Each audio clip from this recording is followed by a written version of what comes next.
offsets. Got him. Another 4. Got another 4.5 for you. Oh, sorry, yeah. Give me the point system. Small nuts, grabs. Pass me the hooks. Craig, give me the cam hooks. Hey, Petey, can you hand me my leg? Got it. I'm Jarem Frye. I lost my leg to bone cancer when I was 14 years old. I'm Pete Davis, so I was born without an arm. People call me One Arm Pete. I'm Craig DeMartino. I lost my leg in 2003 after a 100-foot ground fall climbing in Colorado. The climbers have a climber call, and you know the Gimp Monkeys, we've got our own call, and you know we're going to start hearing it all over the place now. We're going to have Gimp Monkeys all over the place. So Craig, Jarem, and I all met in 2006 at the Extremity Games, which is like the X Games for amputees. So we were all there in the climbing competition, and one of us threw out the idea to do, you know, an all-disabled descent of El Cap. The three of us are all climbers first, and then second, we're disabled. And so if climber is what you are, one of the best things you can do as a climber is climb El Cap. So last year I came out with Jarem Frye thinking we would do Lurking Fear. My leg wasn't fitting very well, and then my leg just fell off. In the list of reasons to bail, that's probably a pretty good one, and that's what we did. We ended up bailing right then. You know, being honest about it, I think like a lot of people do, I found an excuse and I took it, and it just ate at me the whole year. I was like, I failed at that. I can't fail. I don't fail. It's been bugging me for 2 years. I mean, it's just, you know, you keep thinking, okay, I'm not going to obsess on it, but you wake up every morning and you're like, shit, we didn't get it done. This year, there were just no excuses. We were making it to the top. We're not going to raise awareness. We're not going to, for the cause of disabled people, to show people anything. We were just going because we all like to climb, and it's just one of the routest places to climb.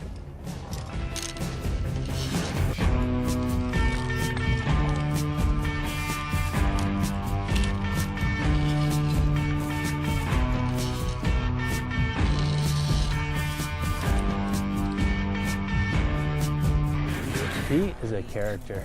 You know, it's amazing seeing what he can do with one arm. I mean, the guy functions like an octopus. I'm kind of almost ambidextrous, if you will. Like I can wear the prosthetic or I can take it off. Usually I'm better without it.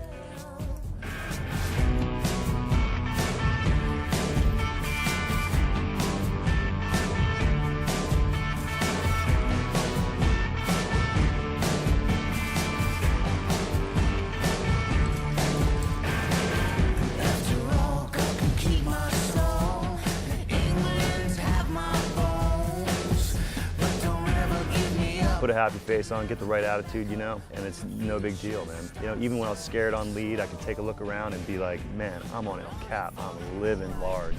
There's definitely no feeling like riding the high seas of granite, being high on the captain. Everything's difficult on the wall. Going to the bathroom, drinking water, eating food. I mean, seriously, it's so hard just to get your food out of the haul bag. It changes your perception of what you can do, you know, what really is difficult and what is not. You don't sweat the small stuff after you deal with a wall like this.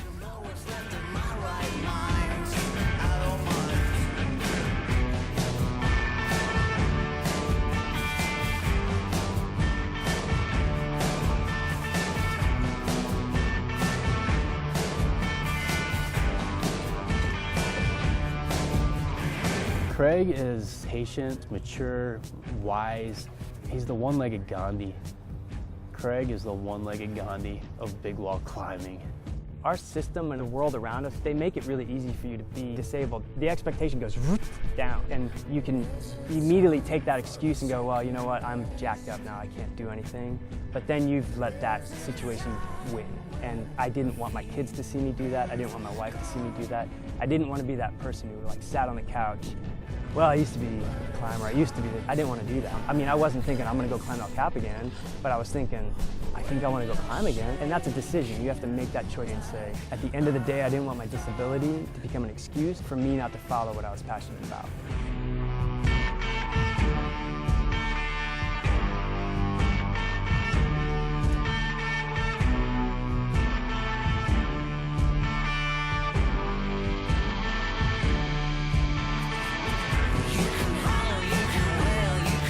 Jarem is our Mormon juggernaut. and he's definitely an inspiration because, you know, he's got it a little tougher than Craig and I. I'm sure he got worked pretty good, but never backed down, and he was doggedly determined.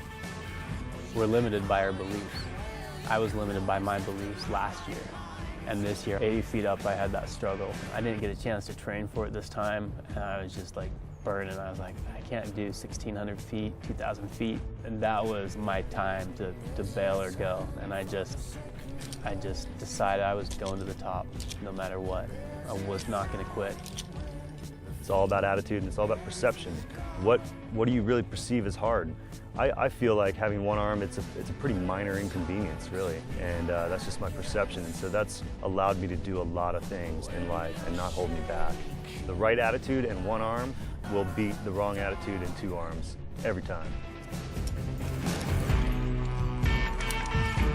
I think that everyone has a disability of some kind. You know, it's mental, it's physical, but they have stuff going on. So if something holds you back, that's your disability. But you got to own it and say, okay, but I'm going to use it to move forward instead of letting it hold me back.